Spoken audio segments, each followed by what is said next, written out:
Hello friends, welcome back to our channel maths and science trick and toys. આજના વિડીયોમાં આપણે જોઈશું ગુણોત્તરની કેટલીક સરસ મજાની પ્રવૃત્તિઓ. તે પહેલાં આપણે સમજીએ ગુણોત્તર કોને કહેવાય.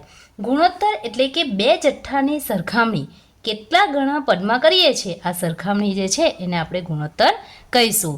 અને એ માટેની સંજ્ઞા છે આ રીતે ઉપર અને નીચે ડોટ, જેને આપણે જેમ તરીકે ઓળખીશું. તો અહીં આપણી પાસે આ એક પટ્ટી છે જેમાં કુલ 3 ષટકોણ આપેલા છે.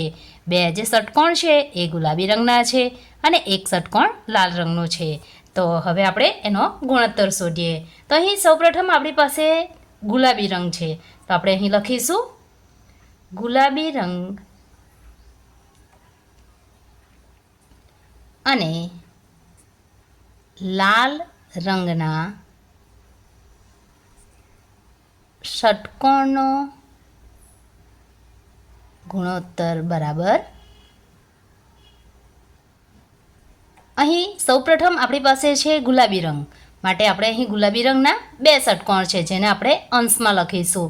અને બીજા નંબર પર છે અહીં લાલ રંગ, માટે લાલ રંગ આપણે છેદમાં લખીશું. માટે અહીં થશે 2/1 બરાબર. આપણે આ પ્રકારે લખી શકીએ 2/1. હવે આપણે આ જે પટ્ટી છે એને પલટાવી દઈશું, આ પ્રકારે ગોઠવી દઈએ.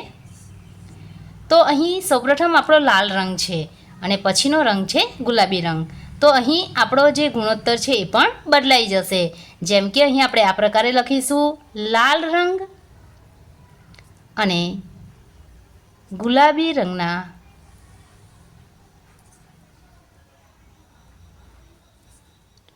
ષટકોણનો ગુણોત્તર બરાબર.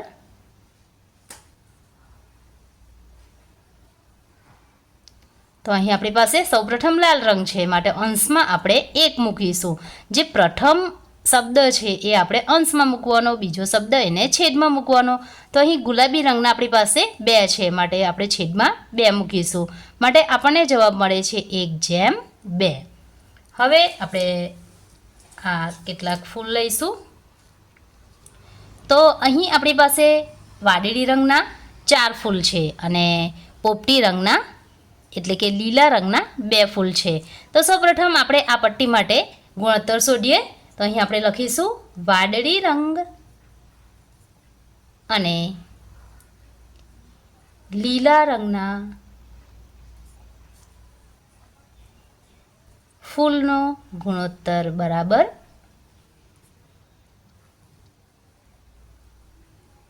અહીં વાદળી રંગના આપણી પાસે 4 છે, માટે અહીં લખીશું 4 અંશમાં. અને ત્યારબાદ છે લીલો રંગ, માટે લીલા રંગને આપણે છેદમાં લખીશું.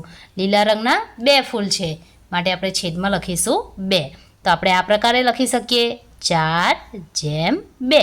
વાદળી અને લીલા રંગના ફૂલનો ગુણોત્તર થશે 4/2. હવે આપણે આ પટ્ટીને પલટાવી દઈશું આ પ્રકારે. તો અહીં આપણી પાસે સૌપ્રથમ છે લીલા રંગના ફૂલ અને ત્યારબાદ છે વાદળી રંગના ફૂલ.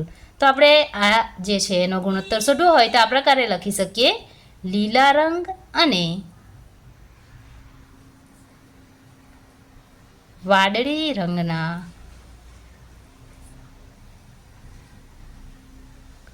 ફૂલનો ગુણોત્તર બરાબર. લીલા રંગના 2 છે જે આપણે અંશમાં મૂકીશું. વાદળી રંગ બીજા નંબર પર છે એટલે આપણે એને છેદમાં મૂકીશું. માટે આપણો જવાબ આવે છે 2/4. હવે આપણે એના પછીની બીજી પટ્ટી લઈશું. અહીં આપણી પાસે છે ચોકલેટ. તો અહીં એક ચોકલેટ લીલા રંગની છે, 3 ચોકલેટ સફેદ રંગની છે. તો આપણે સૌપ્રથમ લીલા રંગની અને સફેદ રંગની ચોકલેટનો ગુણોત્તર લઈશું. તો અહીં આપણે આ પ્રકારે લખી શકીએ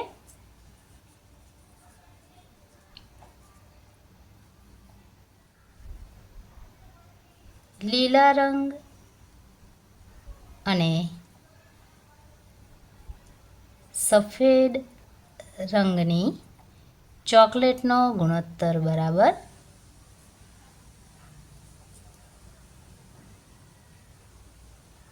તો અંશમાં આપણે લીલો રંગ, પ્રથમ લીલો રંગ છે અંશમાં લખીશું.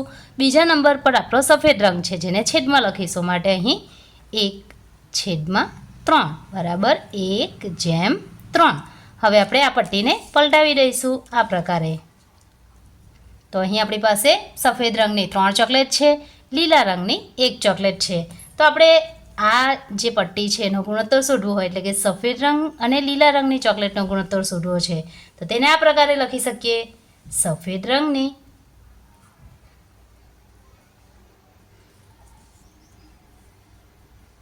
અને લીલા રંગની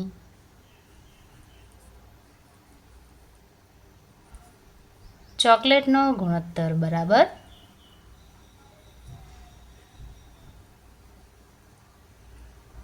તો અહીં આપણે સૌપ્રથમ સફેદ રંગ છે માટે 3 અંશમાં લખીશું, ત્યારબાદ લીલો રંગ છે જેને આપણે છેદમાં લખીશું, માટે અહીં જવાબ મળશે 3:1. હવે આ વસ્તુ પણ યાદ રાખીશું કે આ જે બંને ગુણોત્તર છે એ સરખા નથી, એટલે આપણે 1:3 બરાબર 3:1 લખી શકીએ નહીં. બંને જે છે એના જે માપ છે એ અલગ અલગ ગણી શકાય, માટે બંને સરખા ન કહેવાય. ત્યારબાદ આપણે ચોરસ લઈશું. અહીં આપણી પાસે જે આ કેસરી રંગના ચોરસ છે એની સંખ્યા છે 7 અને જાંબલી રંગના 2 ચોરસ છે.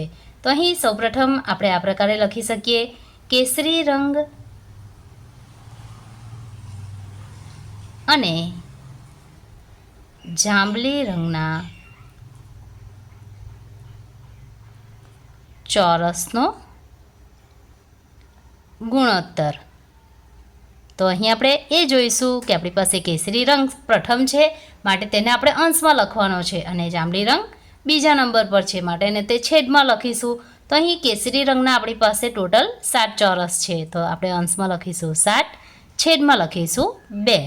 કેસરી રંગ પ્રથમ, અંશમાં, જાંબલી રંગ બીજા નંબર પર, છેદમાં. હવે આપણે આ પટ્ટીને પલટાવી દઈશું. અહીં જોઈશું તો પ્રથમ આપણો જાંબલી રંગ છે, ત્યારબાદ છે કેસરી રંગ. તો અહીં આ પ્રકારે લખી શકાય: જાંબલી રંગ અને કેસરી રંગના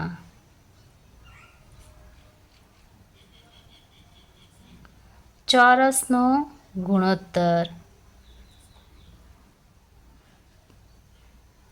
બરાબર. તો અહીં થશે પ્રથમ અંશમાં આવશે 2 અને છેદમાં આવશે 7. તો અહીં આ જે બંને છે એ માપ સરખા નથી અને આપણે આ પ્રકારે લખી શકીએ 7:2 અને લખી શકીએ 2:7. ત્યારબાદ અહીં આપણી પાસે ત્રિકોણ છે. તો અહીં સૌપ્રથમ લીલા રંગના 4 ત્રિકોણ છે, પીળા રંગના 2 ત્રિકોણ છે. તો આને આપણે લખવું હોય તો આપણે આ રીતે લખી શકીએ: લીલા રંગ અને પીળા રંગના ત્રિકોણનો ગુણોત્તર બરાબર.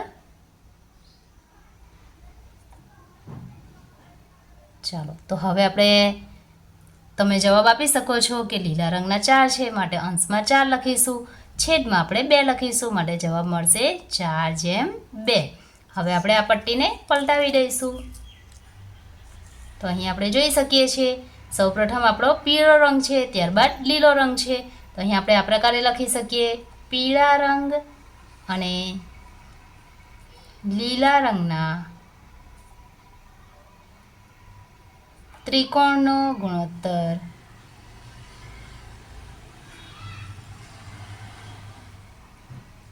બરાબર શું થશે? તો અહીં પીળા રંગના 2 છે, અંશમાં મૂકીશું, લીલા રંગના 4ને છેદમાં મૂકીશું, માટે અહીં આપણને જવાબ મળે છે 2:4. એ જ પ્રકારે આ બીજા કેટલાક ષટકોણ છે જેનો પણ આપણે ગુણોત્તર ખૂબ જ સરળતાથી શોધી શકીએ છીએ. જેમ કે અહીં આપણે જોઈ શકીએ છીએ લાલ રંગ અને ગુલાબી રંગના ષટકોણ છે. તો લાલ રંગના આપણી પાસે ટોટલ 6 ષટકોણ છે અને ગુલાબી રંગના 2 છે, તો જવાબ મળશે 6:2. આપણે પટ્ટીને પલટાવી નાખીશું તો આપણને અહીં ગુણોત્તર મળશે 2:6. એ જ પ્રકારે આપણી પાસે કેટલાક પક્ષીઓ છે. તો અહીં પક્ષીઓ જે છે સફેદ રંગના 3 છે અને કેસરી રંગના 4 પક્ષીઓ છે. તો અહીં આપણને ગુણોત્તર મળશે 3:4 અને આ પટ્ટીને આપણે આ પ્રકારે પલટાવી કાઢીશું તો અહીં આપણને ગુણોત્તર મળશે 4:3. ત્યારબાદ ફરીથી આ એક ચોકલેટ છે 1:2 અહીં આવશે 2:1. ત્યારબાદ અહીં પણ કેટલાક ફૂલ છે તો અહીં આપણને ગુણોત્તર મળશે 4:2 અને અહીં ગુણોત્તર મળશે 2:4. અહીં આપણને ગુણોત્તર મળશે 5:2 અને આ પ્રકારે ગુણોત્તર મળશે 2:5. તો આ પ્રવૃત્તિ દ્વારા આપણે બાળકોને ખૂબ જ સરળતાથી ગુણોત્તરની માહિતી આપી શકીએ છીએ. ફરીથી આપણે જોઈ લઈએ કે ગુણોત્તર એટલે કે બે જથ્થો જે છે એની સરખામણી આપણે કેટલા ગણા પદમાં કરીએ આ સરખામણીને આપણે ગુણોત્તર કહીએ છીએ. જો મિત્રો તમને આ વિડીયો ગમ્યો હોય તો લાઈક કરશો, મિત્રોમાં શેર કરશો અને અનેક વિદ્યાર્થીઓ સુધી પહોંચાડવા પ્રયત્ન કરશો જેથી ગુણોત્તર વિશેની માહિતી દરેક વિદ્યાર્થી પોતાના મનમાં સારી રીતે ગ્રહણ કરી શકે. Thank you.